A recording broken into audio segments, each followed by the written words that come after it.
আমরা এখন আইছি বান্দরগুনা জিপির সোনাপুর গ্রাম। এটা পড়ছে দক্ষিণ করিমগঞ্জ সমষ্টির। ও দেখরা আপনারা বিশ্বনাথ সোহেল আমার এক চাচা, তাই গাছও মনে করে ডাল খাটাত উঠিয়া মেহনতি মজদুর মানুষেরই গাছ থাকি ফড়িয়া তান ফিটির মেরুদণ্ড একটা বাইন গেছে। তো আমরা আসলাম অন্য জায়গার প্রোগ্রামও, আমরা খবর পাইয়া ওখান থেকে তাড়াতাড়ি ওখানে আইছি তানে দেখাত। তার অবস্থা খুব শোচনীয়। তানে করিমগঞ্জ নেওয়া হয়েছিল।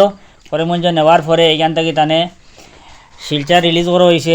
শিলচার যাওয়ার পরে শিলচার মেডিকেল থেকে কোয়া হয়েছে তানে উন্নত মানের চিকিৎসার লাগিয়া গৌহাটিত নেওয়ার লাগিয়া এখানো সম্ভব নাই।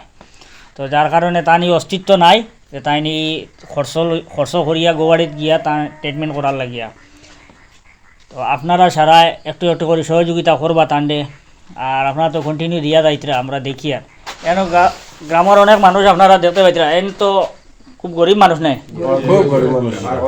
মোটামুটি তান আর খরচ চালাই দেওয়ার মতো কেউ নাই কোনো রকম। আপনারা গাঁও থেকে মোটামুটি একটা সাহায্য করছেন। আমরা পয়লা সাহায্য করিয়া তো আমরা শিলচর গেছিলাম। শিলচর যাওয়া আমরা হয়েছে ডিএমসিত লইয়া যাইবার লাগে। আমরা তো যা দিয়েছিলাম এটা তো দিন শেষ হয়ে গেছে, শিলচর লইয়া গেছিল ওদিনও। আর এখন তো আর লইয়া যাইবার তো কোনো উপায় নাই।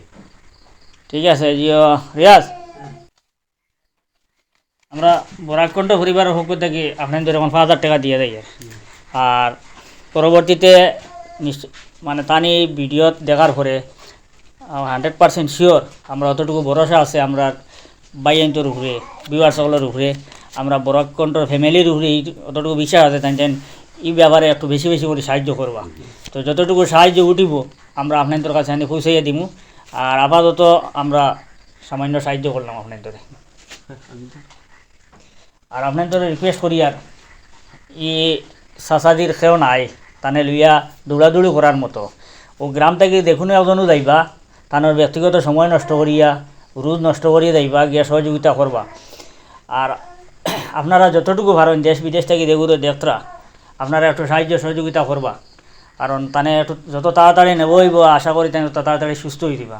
আর এই পরিবারের জিম্মা তান ঘুরে তাই নি পরিবারটা চালাইতরা। যার কারণে আপনারা আল্লাহর ওয়াস্তে যেন যতটুকু পারেন সহযোগিতা করবা আর আমরা লগে থাকবা। ধন্যবাদ।